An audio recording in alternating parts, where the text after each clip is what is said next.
अल्हम्दुलिल्लाह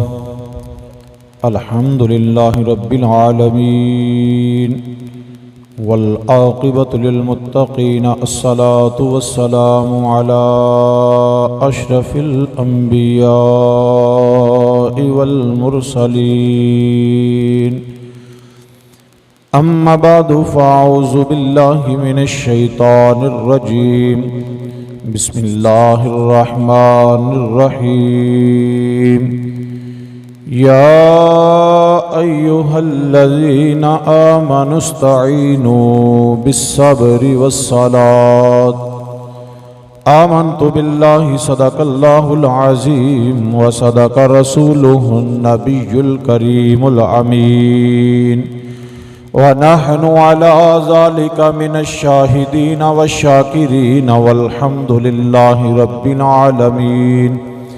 मुहम्मदुन सय्यिदुल कौनैनि वस्सक़लैन वल फ़रीक़ैनि मिन अरबिन व मिन आजमी हुवल हबीबुल्लज़ी तुरजा शफ़ाअतुहु लिकुल्लि हौलिन मिनल अहवालि मुक़्तहिमी या अक्रमल खल्क़ि मालिमन अलूज़ु बिही सिवाका इंदा हुलूलिल हादिसिल आमामी सुम्मा करीम व अन उमरा व अन उस्मान व अन अली ज़िल कारमी दामत दअतहुन नसारा फ़ी नबिय्यिही वहकुम बिमा शि'ता मदहन फ़ीहि वहतकमी या रब्बि बिल मुस्तफ़ा बल्लिग मक़ासिदना वग़फ़िर लना मा मदा या वासिअल करमी सैयदो सरवर मोहम्मद नूरे जाँ में तोरो बेहतर शफ़ीए मुजरिमा में तरीनो बेहतरीन अम्बिया जुज़ मोहम्मद ने इस्तदर अर्ज़ो समा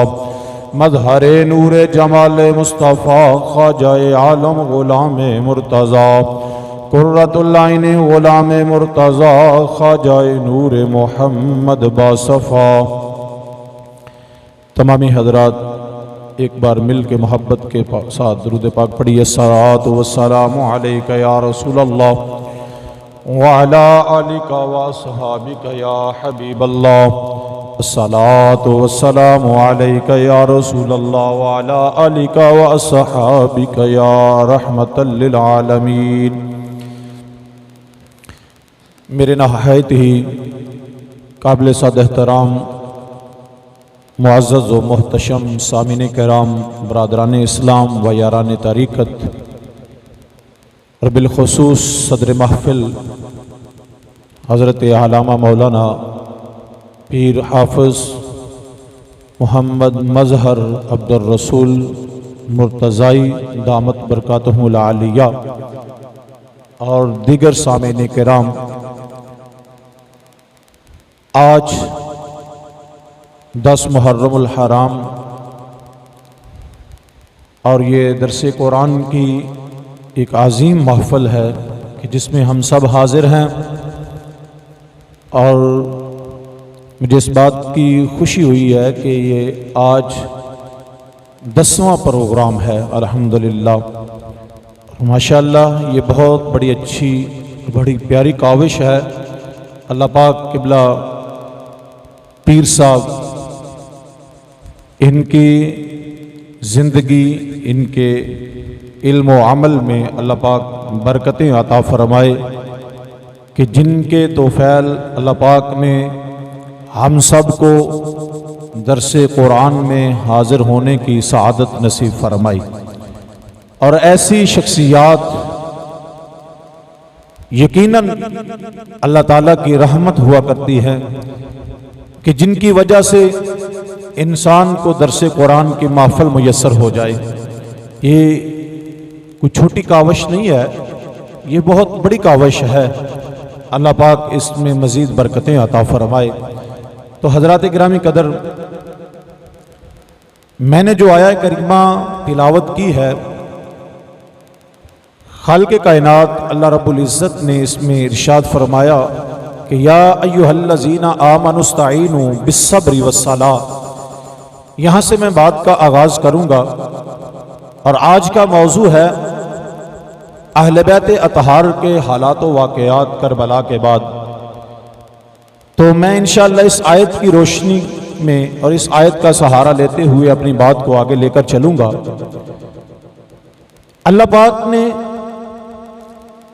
सब्र का लफ्ज जिक्र फरमाया कि ए ईमान वालो, मदद तलब करो बिस्सब्रि वस्सला, सब्र से। अब सब्र क्या है, इस बात को थोड़ा सा समझिए। हम उर्फ आम में जिस चीज को सब्र कहते हैं और जिस चीज को सब्र समझते हैं, शायद हम इसको सब्र कहते हैं कि अगर किसी बंदे को कोई तकलीफ पहुंचे, उस पर कोई जुल्म और सितम हो और उसका माल लुट जाए, उसके घर में कोई तकलीफें आ जाएं, कोई परेशानियां आ जाएं, तो हम जाकर उसको कहें, उसको हौसला दें, उसको कहें कि यार तू सब्र कर, तू इसको बर्दाश्त कर।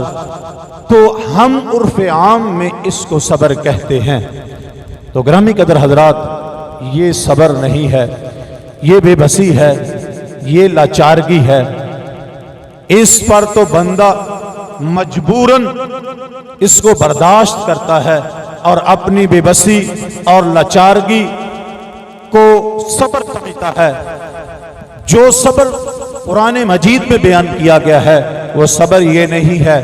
जब सब्र का माना समझिए, सब्र का माना है बहादुरी, और इसी लफ्ज से है अस्सबूरा लफ्ज है, और इसी से अस्सबीर लफ्ज है।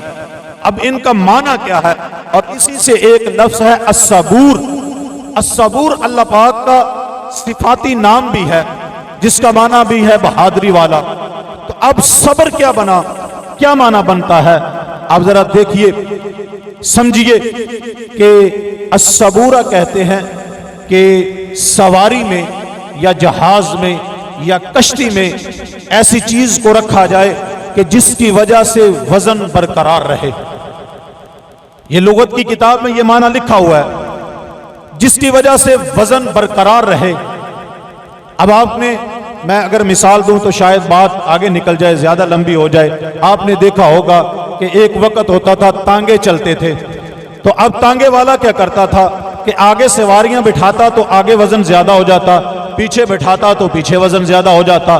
तो उस वजन को बरकरार रखने के लिए उसने एक पत्थर रखा हुआ होता था। तो आगे वजन ज्यादा होता तो पत्थर को पीछे कर देता, पीछे ज्यादा होता तो आगे कर देता, वजन को बरकरार रखता। और इसी से अस्सबीर है। सबीर का माना है वो सफेद बादल जो एक जगह पर डट कर खड़े हो जाए और खूब बरसें और अपनी जगह से हटें ना। तो इससे आपको पता चल गया होगा कि सब्र किसको कहते हैं। सब्र उस बहादुर और उस बहादुरी को कहते हैं जो अपनी जगह पर कायम रहकर और अपनी जगह पर डट कर हर जुल्म सितम को बर्दाश्त करे और मैदान को छोड़कर वहां से भागे ना, बल्कि सब्र का दामन पकड़कर मजबूती से खड़ा हो। तो इसको सब्र कहा जाता है। तो हजरत गिरामी कदर, मैं आका अलैहिस्सलातु वस्सलाम की एक हदीस का सहारा लेकर बात को आगे लेकर चलता हूं।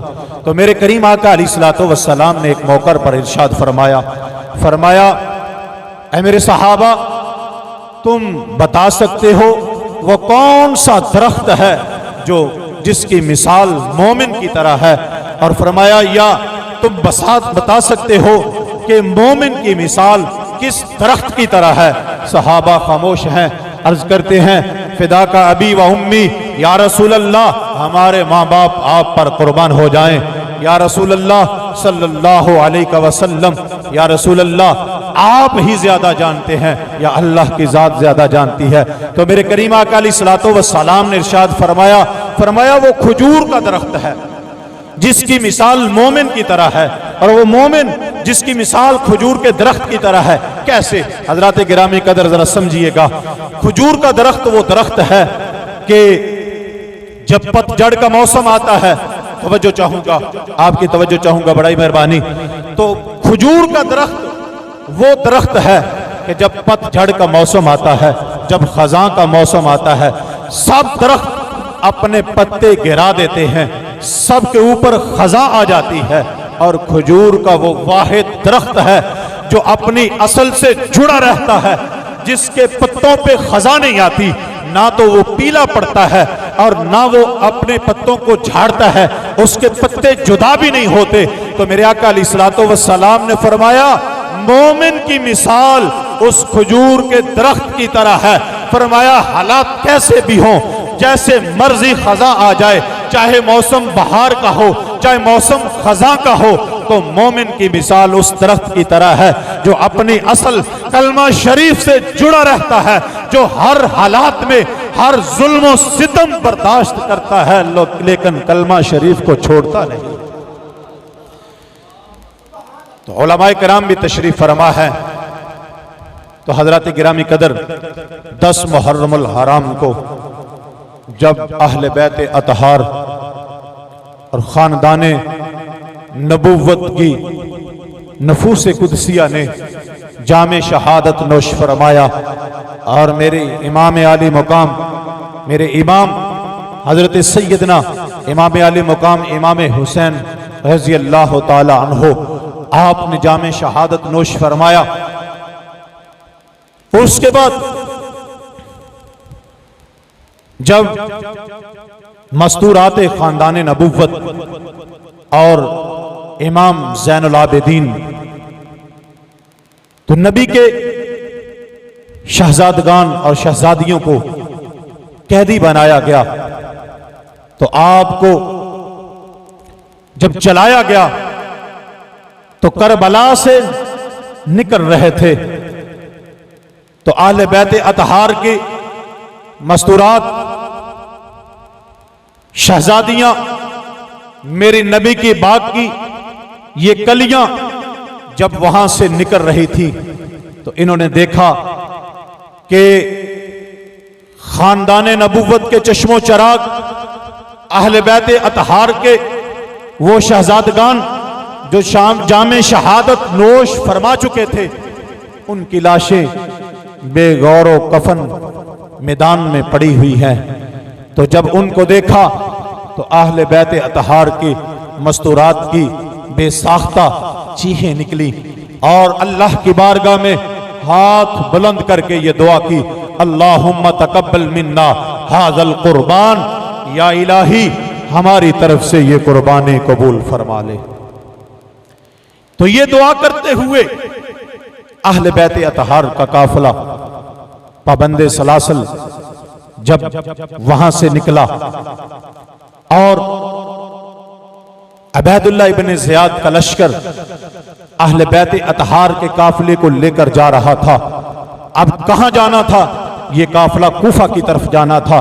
यहां दारुल अमारत था, वहां पर उनका गवर्नर हाउस था। अबैदुल्लाह इब्न ज़ियाद के दरबार में इस लश्कर ने जाना था। अब उस लश्कर को ले जाया जा रहा है, लेकिन जूं ही ये लश्कर कूफा के करीब पहुंचा तो उस बदबख्तों ने उन्होंने लश्कर को तरतीब इस तरह दिया कि पहले सबसे आकर उन सिपाहियों को खड़ा किया जिनके हाथों में नेज़े थे और उन नेज़ों के ऊपर अहले बैत अतहार के शुहदा के सर मुबारक थे और इमाम आली मुकाम इमाम हुसैन रज़ी अल्लाह ताला अन्हो आपका भी सर मुबारक उन नेज़ों के ऊपर था। और अहले बैत अतहार की जो मस्तूरात थी, जो खानदान नबुव्वत की औरतें थी, वो पीछे थी कैदियों की सूरत में, उनको पीछे रखा गया और आगे झंडों की तरह खानदान नबुव्वत के शहजादगान के सरों को लहराया गया। और इतनी बदबख्ती से उन्होंने जब शहर में इस काफिले को दाखिल किया तो शहर का माहौल भी अजीब था। कैसा माहौल था कि लोग मकानों की छतों के ऊपर, दरख्तों के ऊपर, बाजारों में और दुकानों की छतों के ऊपर लोग तमाशबीनों की तरह तमाशा देखने के लिए जैसे खड़े होते हैं, ऐसे लोग जमा थे। जब खानदान नबुव्वत का ये काफिला कूफा के बाजारों में पहुंचा तो कूफा के लोगों ने तमाशा बनाया और आपकी तरफ घूर घूर कर देखने लगे। तो मेरे नबी की शहजादी सैयदा खातून जन्नत सैयदा फातिमातुज़ ज़हरा रज़ी अल्लाह ताला अन्हा की लख्ते जिगर सैयदा ज़ैनब रज़ी अल्लाह ताला अन्हा आपने जब देखा तो फरमाया, खबरदार कूफे वालों, क्या ये जुल्म और सितम काफी न था? जो तुमने करबला में कर लिया, अब ये जो तुम हमारी तरफ घूर घूर कर देख रहे हो, तुमको शर्म नहीं आती? फरमाया खबरदार, अपनी निगाहों को नीचे कर लो। तो उन लोगों ने अपनी निगाहों को नीचे कर लिया। आपने फरमाया, ये वावेला करने वालों, ये शोरो गुल करने वालों, ये शोर मचाने वालों, खबरदार, अगर एक लफ्ज भी जुबान से निकाला, अपनी जुबानों को खामोश कर लो। जब सैयदा कायनात की लख्ते जिगर के ये जुर्रतमंदाना लफ्ज जुबान से निकले, आपकी अज़मत पे कुर्बान जाए कि इतना कुछ और इतना जुल्म सितम बर्दाश्त करने के बाद भी आप कोहे इस्तिकामत की तरह, जबले इस्तिकामत की तरह डटी हुई है, और आपने अपना दामने हया भी न छोड़ा, और आपने अपने दामने हया को थामते हुए जुर्रतमंदाना वहां पर एक अजीम खुतबा भी दिया, जिसको मैं बाद में अर्ज करूंगा। और आपने फरमाया, खबरदार अगर किसी ने निगाहें बुलंद की, और खबरदार अगर किसी ने शोर गुल किया, तो सारे अपनी निगाहें झुका लेते हैं और खामोशी से जनाबे वाला अपनी निगाहों को नीचे कर लेते हैं। तो खानदान नबूवत का ये काफिला कूफा के बाजार में है। तो मैं कुर्बान जाऊं आपकी अज़मत पे, आपकी शान पे, कि आपका दामने हया, आज कुछ बदबख्त लोग ऐसे भी हैं जो मेरे करीम आका अलैहिस्सलातो वस्सलाम की मस्तूरात के मुतालिक नाजेबा अल्फाज इस्तेमाल करते हैं, और उनकी तरफ गलत रिवायात को मंसूब करके कोई कहते हैं कि ज़ैनब ने ये कहा कि बाबा जी मैं लुटी गई।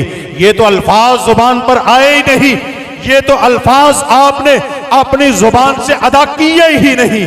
आपने जिस सबर का मुजाहरा किया वो आप सुनते जाइए और अपने ईमान को ताज़ा करते जाइए। सैयदा ज़ैनब रज़ी अल्लाह ताला अन्हा, आपकी तरफ लोगों ने खजूरें फेंकी। आज हमारे लिए एक बड़ा अजीम सबक है। हमारे घरों में थोड़ी सी परेशानी आ जाए, थोड़ा सा फाका आ जाए, थोड़ी सी मुश्किलात घरों का रुख कर लें, तो हमारी जुबानों पर शिकवे आ जाते हैं। हम अल्लाह की बारगाह में भी शिकवे करते हैं, और अपने घर के मर्दों से भी हमारी औरतें शिकवे करती हैं कि घर में ये नहीं है, घर में ये नहीं है। आज मेरा पैगाम है उन मेरी माओ बहनों को आपके तवस्सुस से कि ये आप उनकी तरफ देखें कि जिन्होंने इतने जुल्म और सितम बर्दाश्त किए, और बेसरो समानी की हालत में भी अपने दामने हया को भी ना छोड़ा, और बेसब्री का मुजाहरा भी नहीं किया। तो जब आपकी तरफ खजूरें फेंकी गई, तो आपके कुछ शहजादगान जो छोटे थे, शहजादियों, कुछ ने पकड़ा, तो आपने फरमाया बेटा, जो भी छोटी थी, जिनमें हजरत सुकीना रजी अल्लाह ताला अन्हा, जिनके मुतालिक दो रिवायतें हैं कि एक रिवायत में आता है आपकी उम्र 5 साल थी, और एक रिवायत में आता है आपकी उम्र 7 साल थी, और एक हजरत इमाम हुसैन, इमाम आली मुकाम हजरत इमाम हुसैन रजी अल्लाह ताला अन्हु की शहजादी सैयदा फातिमा भी थी, जिनका नाम अपनी माँ के नाम पर रखा गया था। उनकी उम्र के मुतालिक आता है कि उनकी उम्र 9 साल थी। तो आप भी उनमें मौजूद थी कि ये छोटी बच्चियों ने जब खजूरें पकड़ी, तो सैयदा ज़ैनब रजी अल्लाह ताला अन्हा फरमाती हैं, बेटा इन खजूरों को वापस फेंक दो, हम अहले बैत अतहार पर सदका हराम है, हो सकता है ये सदके की, तो सदके जाएं, कुर्बान जाएं उनकी अस्मत पर कि उन्होंने इस बेसरो समानी के आलम में भी शरीयत के दामन को नहीं छोड़ा।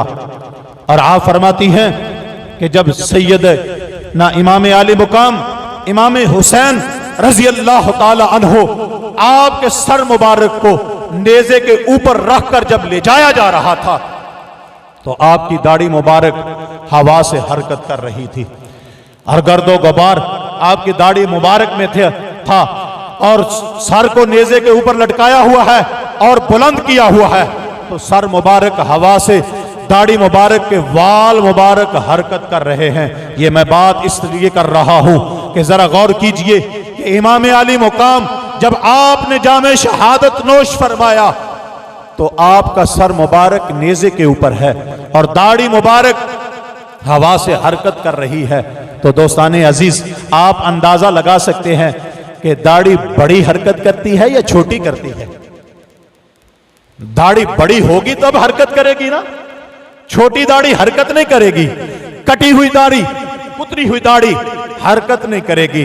तो ये यहां पर मेरा पैगाम है, जो आले बैत अतहार के साथ मोहब्बत का दम भरते हैं, जो इमाम आली मुकाम इमाम हुसैन रजी अल्लाह ताला अन्हो आपके साथ मोहब्बत का दम भरते हैं, वो आपकी सीरत पर चलकर दिखाएं, वो आपकी सीरत पर चलकर दिखाएं। मोहब्बत का ये आलम होता है, जो महबूब होता है, जो मुहिब होता है, वो अपने महबूब के नक्शे कदम पर चलता है, वो अपने महबूब की अदाओं के मुताबिक अपनी वज़ाकता को बनाता है, अपनी अदाएं अपने महबूब की अदाओं के मुताबिक बनाता है। ये प्यार नहीं है, ये मोहब्बत नहीं है, ये मुहिब वो अपनी मोहब्बत और दावा मोहब्बत में झूठा है, जो अपने महबूब के हुलिये की मुखालफत करे। आज अजीब लोग हैं, आज हमारे नौजवान, उनके लिए ये लम्हा फिक्रिया है। ये जो हजाम की दुकान पे जाते हैं और हुजाम की दुकान पे जाकर कहते हैं जनाब ये फ्रेंच कट बना दो, ये दाढ़ी में तरह तरह के डिजाइन बना दो। आज मैं नौजवानों को ये पैगाम देना चाहता हूं, मेरे इमाम आली मुकाम इमाम हुसैन रजी अल्लाह ताला अन्हो अगर आपको आइडियल बनाते हो तो आपके दामन को पकड़ो और आपके सीरत को पकड़ो और आपके हुलिये को इख्तियार करो। ये फ्रेंच कट मेरे इमाम ने नहीं बनाई, ये कड़े हाथों में मेरे इमाम ने नहीं पहने, ये काले लिबास पहनकर ये मेरे इमाम ने गलियों में इस तरह वाहयात काम नहीं किए। आज तुम इमाम की जो है वो मोहब्बत का दम भी भरते हो और मेरे इमाम आली मुकाम की मुखालफत भी करते हो। तो मैं किबला पीर साहब की इजाजत से एक पंजाबी का शेर पढ़ना चाहूंगा, अगरचे ये हो सकता है महफल के आदाब के खिलाफ हो, पंजाबी में बात करना अगर इजाजत हो तो पढ़ दूं हुजूर। तो किसी ने कहा था कि जो किसी दा आशिक होंदा ते गल उसे दी करदा, 100 मकर बहाने करके ओदे ही मरने मरदा। जो किसी दा आशिक होंदा गल उसे दी करदा, 100 मकर बहाने करके ओदे मरने मरदा। तो हजरत गिरामी कदर, अब जब बंदा किसी का आशिक होता है तो बात भी उसी की करता है और हुलिया भी उसी का अपनाता है। अब किसी को इमाम आली मुकाम से मोहब्बत है तो वो उसका इमाम का हुलिया अपनाए, किसी को मेरे करीम आका से मोहब्बत है तो मेरे आका की सीरत पर अमल करे, और अगर किसी को गैरों से मोहब्बत है तो वो उन पर चलता रहे। तो हजरत गिरामी कदर, वक़्त के दामन में इतनी गुंजाइश नहीं, तो बातें बहुत ज्यादा है, बिलाखिर मुख्तसर करता हूं। काफिला जो है वो चल रहा है और सैयदा ज़ैनब रजी अल्लाह ताला अन्हा आपने एक तारीख साज खुतबा दिया, तारीख साज खुतबा दिया कूफा में। फरमाया अल्हम्दुलिल्लाहि रब्बिल आलमीन व अला आलिहि तय्यिबीन ताहिरीन। फरमाया या अहलल कूफा या अहलल खतल। सैयदा ज़ैनब फरमाती हैं, ए कूफा वालो, ए अहद शिकनो, ए बेवफाओ, ए बद जुबानो, अपनी जुबान से फिरने वालों, वादे को तोड़ने वालों, ए बेवफाओ, अब तुम रो रहे हो। जब सैयदा कायनात की शहजादी की बातें सुनी तो उन लोगों ने रोना शुरू कर दिया। फरमाया आहो फगा कर रहे हो, फरमाया तुम्हारा रोना कभी बंद ना हो, तुम्हारी ये चीखो पुकार कभी बंद ना हो।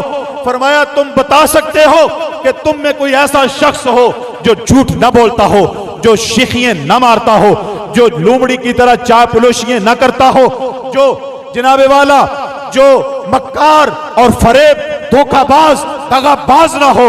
फरमाया जो खुशामदी ना हो। फरमाया तुम ऐसे लोग हो जो लूमड़ी की तरह चापलूसी करने वाले हो। आपने उनकी खूब मजम्मत की, उनकी खूब मजम्मत की। जब उन लोगों ने आपका ये फसाहत व बलागत पर मबनी खुतबा सुना, जैसे ऐसे मालूम हो रहा था जैसे बाबुल मदीना सैयदना अली अल मुर्तजा मौला मुश्किल कुशा शेर खुदा की रूह अपनी लख्ते जिगर सैयदा ज़ैनब रजी अल्लाह ताला अन्हा के अंदर बोल रही है। और आपका फसाहत व बलागत पर मबनी ये खुतबा जब कूफा वालों ने सुना तो रोना शुरू कर दिया। अब काफिला अबैदुल्लाह इब्न ज़ियाद के दरबार में पहुंचा।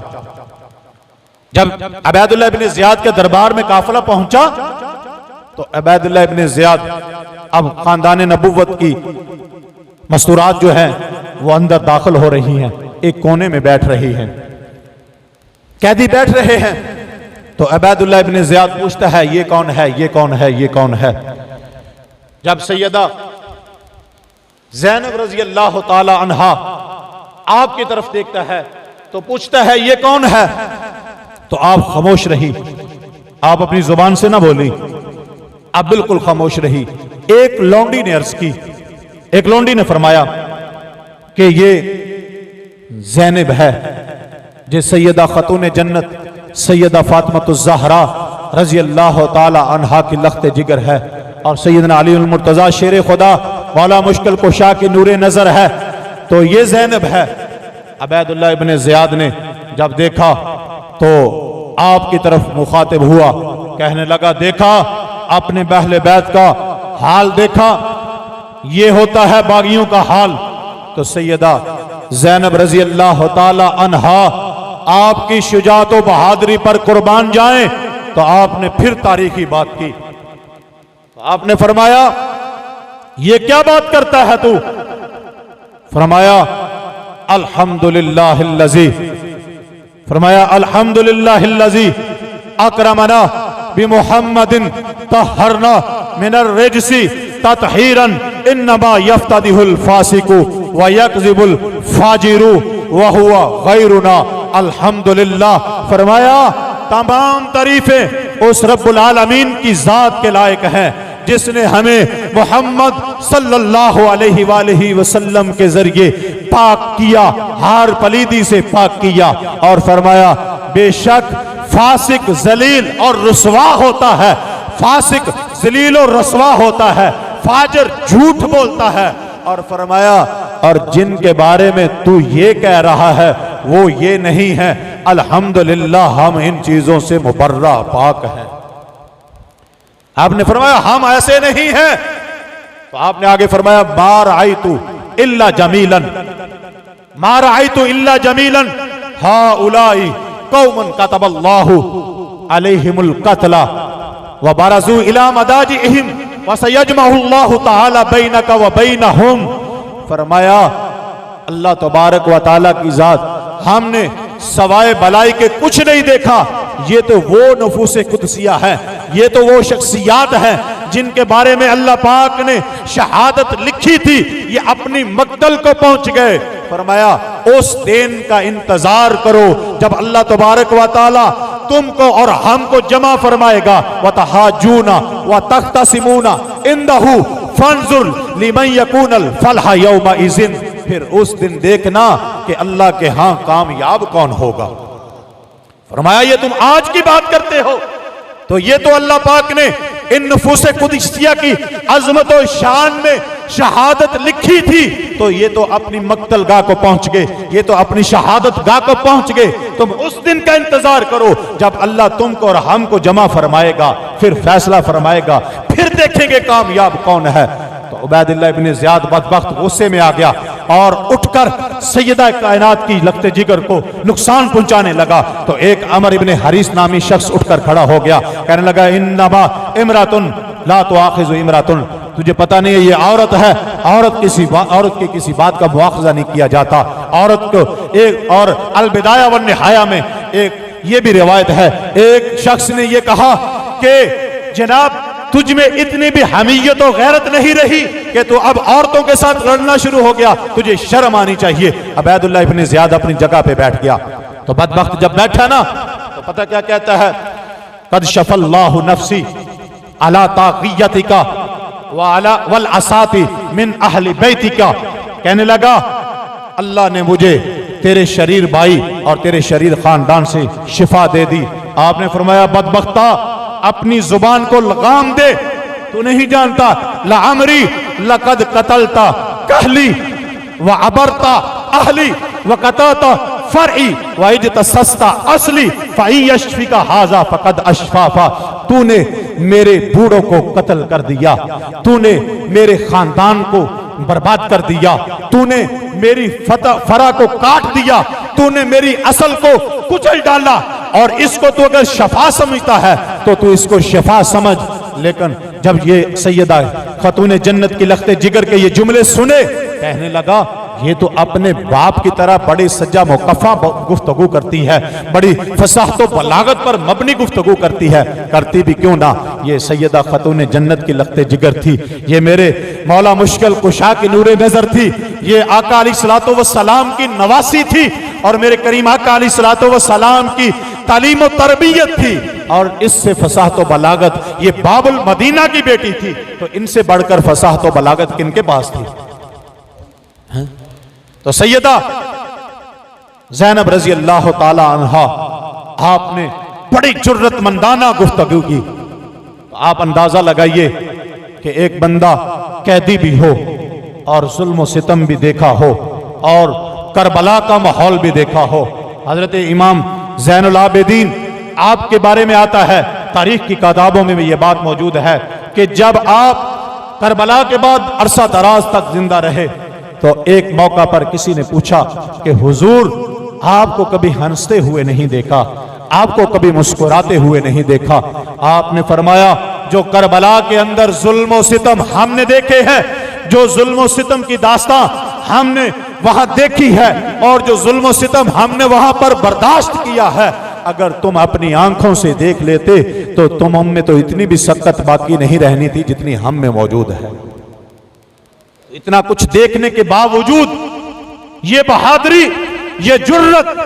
तो हजरत गिरामी कदर, अब काफिला अबैदुल्लाह इब्न ज़ियाद ने इसी दौरान अपने कासिद को भेजा। मुख्तलिफ रवायात के मुताबिक खुलासतन बात अर्ज करता हूँ, ये सफ़र की 17 तारीख को, ये मुहर्रम का महीना गुजर गया, सफ़र की 17 तारीख को इतने दिन ये काफिला अबैदुल्लाह इब्न ज़ियाद के दरबार में रहा। वहां से 17 तारीख को, सफ़र की 17 तारीख को ये काफिला शाम की तरफ, दिमश्क की तरफ, यजीद के दरबार की तरफ रवाना होता है। यजीद का खत आ जाता है कि इन कैदियों को मेरे दरबार में भेज दो। उन जालिमों ने, उन बदबख्तों ने ये जो आम रास्ता था, जो फासला कम था, उस पर इस काफिले को लेकर नहीं गए, बल्कि उस रास्ते से लेकर गए जिससे रास्ता बहुत लंबा हो जाता था। हलब और हिमस के रास्ते से लेकर गए और रास्ता भी काफी लंबा हो गया और काफी दिन रास्ते में लग गए। लेकिन जालिमों ने जो जुल्म करबला में किया वो तो किया, लेकिन बेशर्मी की इंतहा ये भी की कि काफिला जहां से गुजरता वहां शामियाने बजते, वहां ढोल बजते। शामियानों और ढोलों से काफिले वालों को मजीद तकलीफें पहुंचाते और एक खुशी का समा होता उनके यहाँ, और काफिले वालों को इस तरह परेशान करते, उनको अजियत पहुंचाते। जहां काफिला रुकता वहां ढोलों के साथ वो ढोलों की थाप पे रक्स करते और ढोल और शामियाने बजाते और बैंड बाजे बजाते। तो ये काफिला चल रहा है। अब काफिले के दौरान जो एक बड़ा अजीम वाकया पेश आया, मैं उसको भी अर्ज करता चलो। जब काफिला चल रहा है, ये यजीदी फौजी इतने बदबख्त थे कि आले बैत अतहार खानदान नबूवत की मस्तूरात उनके साथ थी, लेकिन एक जगह पे यजीदी लश्कर का पानी खत्म हो जाता है। तो अब यजीदी लश्कर का जो सरबराह होता है, जो काफिले का सिपा सलार होता है, वो एक खैमा लगाता है और खैमे के अंदर खुद बैठ जाता है और खुद बैठकर अपने हवारियों को हुक्म देता है कि पानी लेके आओ। पानी चूंकि दूर से आना था तो काफी देर लग जानी थी। अब काफिला चल चलाती धूप और लहराती धूप में तपती हुई रेत पर ठहरा हुआ है।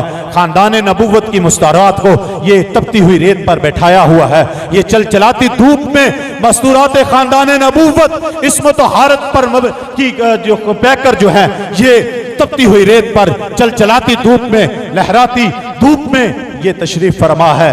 बदबख्तों को इतना भी हया ना आया कि इनको सायेदार दरख्त में बिठा दें या इनके लिए भी कोई खैमे नस्ब कर दें, इनके ऊपर भी साया कर दिया जाए, इनके ऊपर भी छांव कर दी जाए। ना, उन बदबख्तों ने बदबख्ती की इंतहा की तो सैयदा की शहजादियां मेरे नबी पाक लजपाल आका अलैहिस्सलातु वस्सलाम के गुलशन सादात की ये महकती हुई कलियां तपती रेत पर बैठी हुई हैं, ये लहराती और चलचलाती धूप में बैठी हुई हैं। तो इसी दौरान सैयदा सुकीना रजी अल्लाह ताला अन्हा, आपको धूप ने सताया।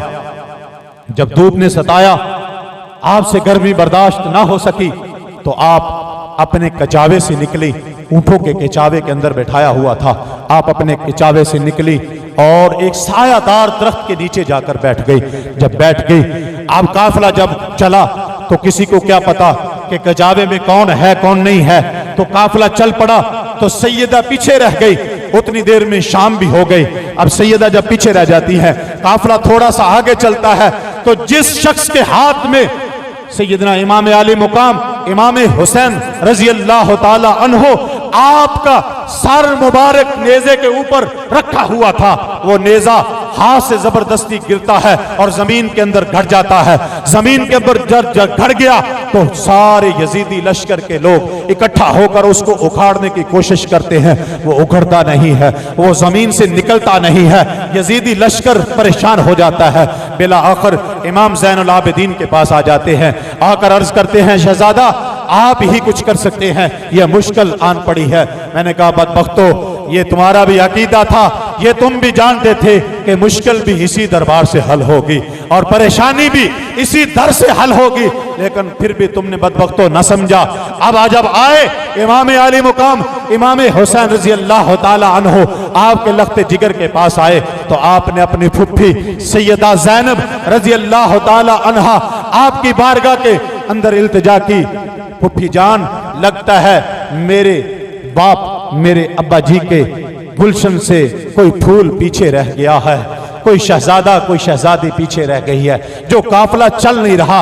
आप एक एक को आवाज देकर पूरा पता कर लें, ये बात कन्फर्म कर लें कि सारे अहले बैत अतहार के जो फूल हैं ये मुकम्मल हैं, ये पूरे हैं, कोई कली कोई फूल पीछे तो नहीं रह गया।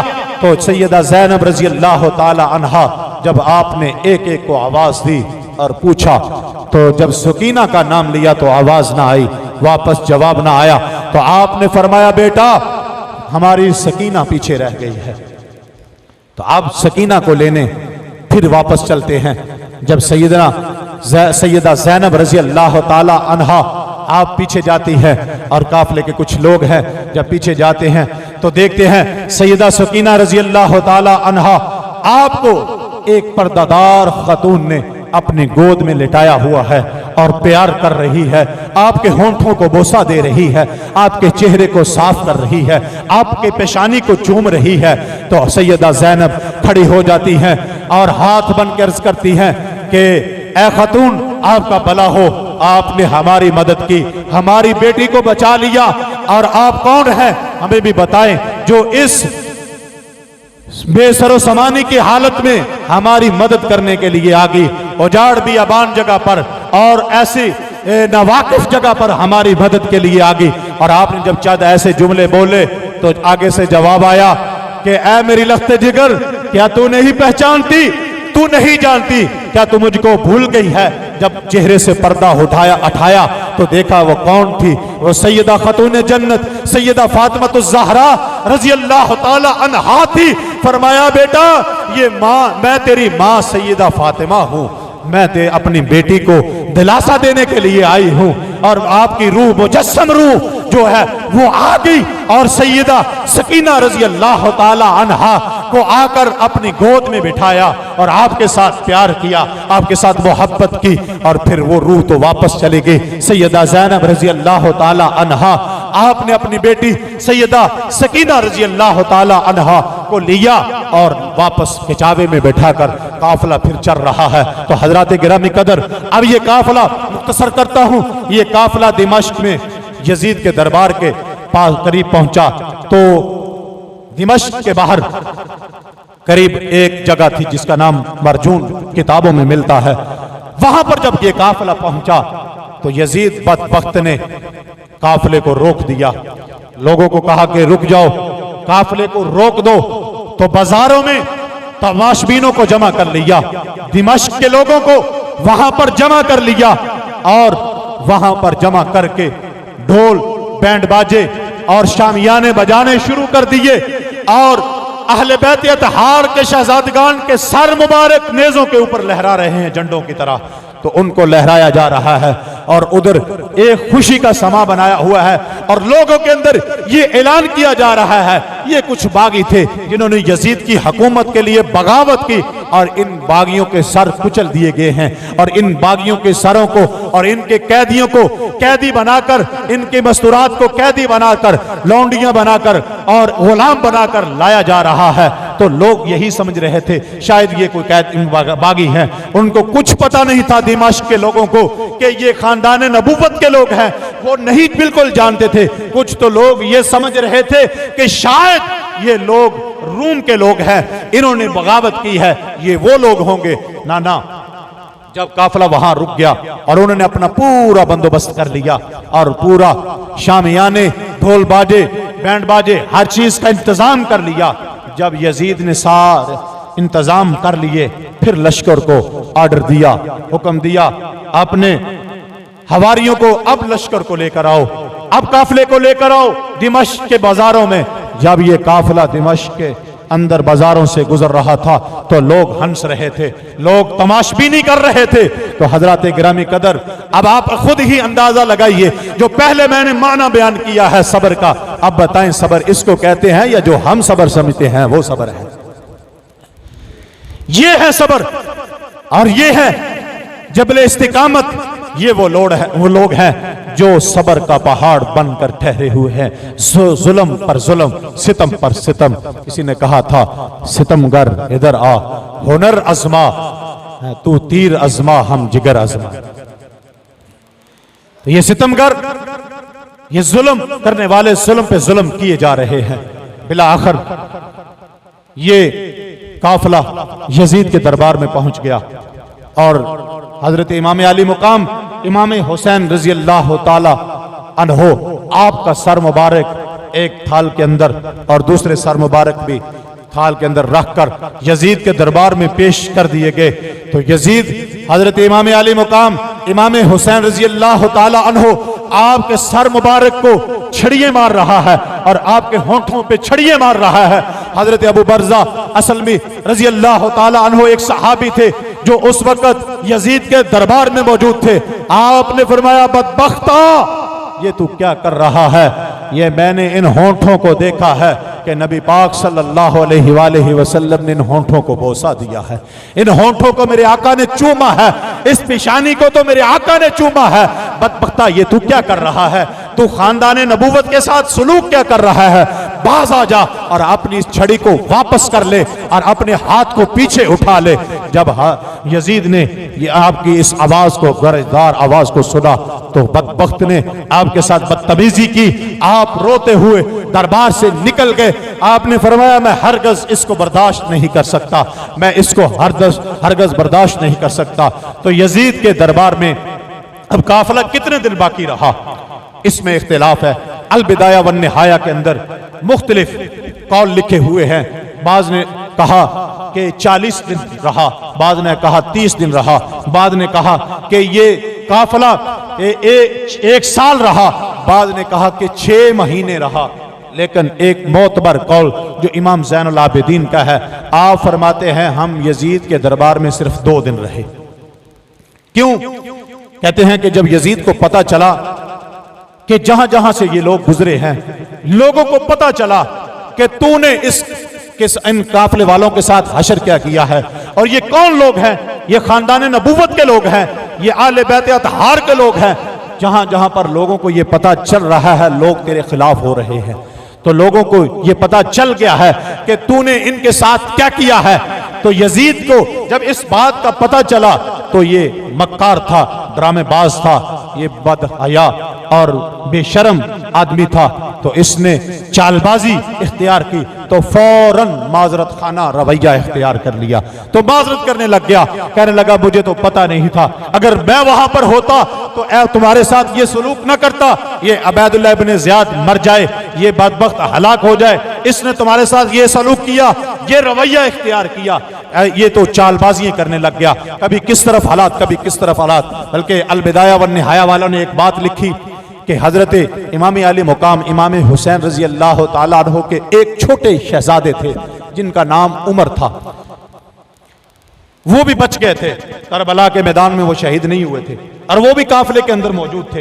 हाफिज इब्न कसीर लिखते हैं कि हजरत उमर उनका नाम था, उमर इब्न हुसैन। तो सदके जाएं, कुर्बान जाएं आपकी अजमत पे। आपने अपने लखते जिगर अपने बेटे का नाम भी उमर पाक के नाम पे रखा हुआ है। तो इससे पता चलता है कि अहले बैत अतहार की सहाबा के साथ मोहब्बत क्या है। और सहाबा की ये तो एक अलहदा मौजू है, ये तो अलहदा एक टॉपिक है, मेरे ख्याल में आप सुन भी चुके होंगे। तो अहले बैत अतहार की ये मोहब्बत थी कि सहाबा के नाम पे नाम भी रखा हुआ है। तो यजीद का बेटा था खालिद, अपने बेटे को कहने लगा कि इसके साथ लड़ाई करेगा, इसके साथ कुश्ती करेगा। तो हजरत उमर इमाम अली मुकाम इमाम हुसैन के बेटे आप फरमाने लगे, बेशरम ये मेरे हाथ तुमने बांधे हुए हैं, ये और तू लड़ाई की बात करता है। एक तलवार पकड़ा अपने बेटे के हाथ में और एक तलवार पकड़ा मेरे हाथ में, और मेरे हाथों को खोल, फिर देख तेरे बेटे का क्या हशर करता हो, फिर देख के दरबे हैदरी क्या है, हैदरी खून में जोश क्या है, फिर तुझे बताता हूं कि खानदान नबूवत के जोश में खून में ताकत कितनी है, फिर तुझे बताऊंगा कि क्या मैं हशर करता हूं। तो इलामा इकबाल रहमतुल्लाहि ताला आपने फरमाया था कि इस्लाम के दामन में इसके सिवा क्या है, एक दरबे यदुल्ला और एक सजदा ए शब्बीरी। तो फरमाया कि तू पहले देख, मेरे हाथों को खोल। तो यजीद बदबख्त ने एक बड़ा बेशर्म सा जुमला बोला, कहने लगा मुझे पता है सांप सांप को ही जन्म देता है, सांप की जहर सांप के बच्चे में ही होती है। तो गोया उसने बड़ा ये गुस्ताखाना जुमला बोला।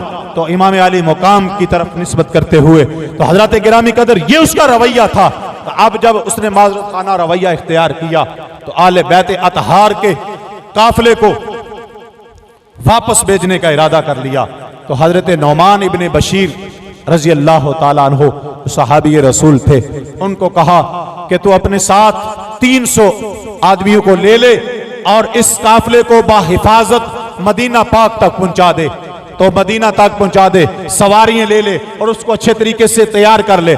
अब यजीद ने क्या किया, अब मकर किया, अब ये चालबाजी इख्तियार की कि अब सवारियों को बड़े हसन तरीके से उनको चमड़े के कतों से और रेशम के कपड़ों से सजाया और जो बड़ा आरामदेह उनके ऊपर जो है वो सवारियों के ऊपर इंतजाम किया। और अहले बैत अतहार के मस्तूरात के लिए ये इंतजाम करके जब सुबह के वक्त उनको अलविदा करने के लिए निकला अपने दरबार से, तो इमाम ज़ैनुल आबिदीन से पूछता है तुझे किसी चीज की जरूरत है? आपने फरमाया ना ना मुझे किसी चीज की जरूरत नहीं और ना हम तुझसे किसी चीज की तवक्को रखते हैं। तो बिला आखिर सैयदा ज़ैनब रजी अल्लाह ताला अन्हा आपके पास आ गया। जब आपके पास आया तो कहने लगा ये मैंने सारे इंतजाम कर दिए हैं, ये कुछ मालो मता है जो आपके लिए मैं पेश कर रहा हूं, जो आपको रस्ते में काम आएगा। तो मैं अहले बैते अतहार की इस कली पे कुर्बान जाऊं और आपकी अजमत और शान पे सदके जाऊं कि आपने फिर जुर्रतमंदी का मुजाहरा किया, फिर बहादुरी का मुजाहरा किया। आपने फरमाया ला वल्लाहि अन यक़्तुला अखियल हुसैना व अहल बैती व इफ़दहुम मालन लकान ज़ालिका अबदन। फरमाया ना अल्लाह की कसम, तू वो है जिसने मेरे भाई हुसैन को शहीद किया है, तू वो है कि जिसने मेरे अहले बैत अतहार को शहीद किया है, तो इनके इवज मुझे माल देना चाहता है। रब्बे काबा की कसम है मैं तुझसे कभी ये माल कबूल नहीं करूंगी। अगर तू इस माल को देने का इतना ही शौक है तो जाकर गरीबों में तकसीम कर दे, हमको तेरे माल की जरूरत नहीं है। तो हजरत गिरामी कदर ये था अहले बैत अतहार का वो पकीज़ा और मुकद्दस काफिला जिन्होंने जुर्रत और बहादुरी से हर जुल्म सितम को बर्दाश्त किया और ना तो इस पूरे सफर के अंदर आपने दामने हया को खोया, ना तो अपने चादरे ततहीर को गिरने दिया। आपने पर्दे को भी सलामत रखा और अहले बैत अतहार ने अपने शर्मो हया का पैकर बनकर तो पूरा हर चीज का सबूत दिया। तो यहां पर मैं ये एक पैगाम देना चाहता हूं इस प्रोग्राम की विसातत से। तो अपने मुसलमान बहन भाइयों को और मुसलमान खुसूसी तौर पर मुसलमान बहनों को, माओ को, अपनी बेटियों को ये पैगाम देना चाहता हूं कि हमारी आइडियल अहले बैत अतहार की ये पकीज़ा ख़वातीन हैं, ये ख़ानदान नबूवत की ये पकीज़ा और मुबर्रा जो मस्तूरात हैं, हमारी आइडियल ये है। ये जो मोमबत्ती आंटियों की औलाद है, ये हमारी आइडियल नहीं हो सकती। हम जिनको मानते हैं वो ख़ानदान नबूवत बैत अतहार की वो पकीज़ा नफूसे कुदसिया है। तो अपने पर्दे को थामिए और सैयदा खातून जन्नत की सीरत पर अमल कीजिए और सैयदा ज़ैनब रज़ी अल्लाह ताला अन्हा आपकी सीरत पर अमल कीजिए कि आपने करबला के मैदान में भी चीखो पुकार को इतना बुलंद नहीं किया कि आपकी आवाज गैरों तक पहुंचे। आपने अपने दामने हया को नहीं छोड़ा और आपने अपने पर्दे को गिरने नहीं दिया, अपने दुपट्टे को सर से गिरने नहीं दिया। आज लम्हा फिक्रिया है उन माँ बहनों के लिए जो शादी ब्याह में जाती हैं तो अपना पर्दा उतार के अपनी चादर को उतार कर गले में डाल लेती है, जो बाजार की जीनत बनती है तो अपना सर नंगा कर देती है, जो पार्कों की जीनत बनती है तो अपने सर को नंगा कर देती है, जो गाड़ियों में जाती है तो अपने सर को नंगा कर देती है।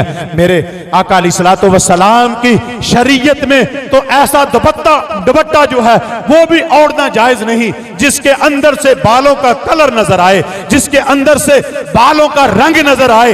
वो पर्दा भी, वो दुपट्टा भी, वो चादर ओढ़नी भी जायज नहीं मेरे आका की शरीयत में। तो ये तुम कौन सा दीन लिए फिरती हो कि तुम अपना दुपट्टा उतार कर गले में डाल लेती हो, तुम अपने बालों के कटिंग करती हो, तुम अपने बालों के स्टाइल बनाती हो और तुम अपने पर्दे को जो है वो गिरा देती हो। तो ये खुदारा अपने पर्दों की हिफाजत कीजिए, खुदारा अपनी चादरों को थामिए, अपने दुपट्टों को थामिए। तो मैं आपसे भी ये गुजारिश करना चाहूंगा कि आपने अपने घरों में अपने पर्दे को लाजम कीजिए। अगर हम अहले बैत अतहार से मोहब्बत करते हैं, अगर हम अहले बैत अतहार के मुहिब हैं और हम अहले बैत अतहार की मोहब्बत का दम भरते हैं, अगर हमारी सैयदा खातून जन्नत से मोहब्बत है, प्यार है, तो आज से ही ये इरादा कर लें कि हम अपने घरों में पर्दे को लाजम कर देंगे। तो आज से ही ये इरादा कर लें कि हम अपने घरों के अंदर पर्दे को लाजम कर लेंगे। तो हजरात गिरामी कदर, तो बात तो बहुत अभी बाकी है, लेकिन वक़्त के दामन में चूंकि इतनी गुंजाइश नहीं, वक़्त पहले ही मैंने ज़्यादा ले लिया है। अल्लाह पाक हम सब की इस हाज़री को अपनी बारगाह में शर्फ़ कबूलियत अता फरमाए। व आखिरु दावाना अनिल हम्दुलिल्लाहि रब्बिल आलमीन।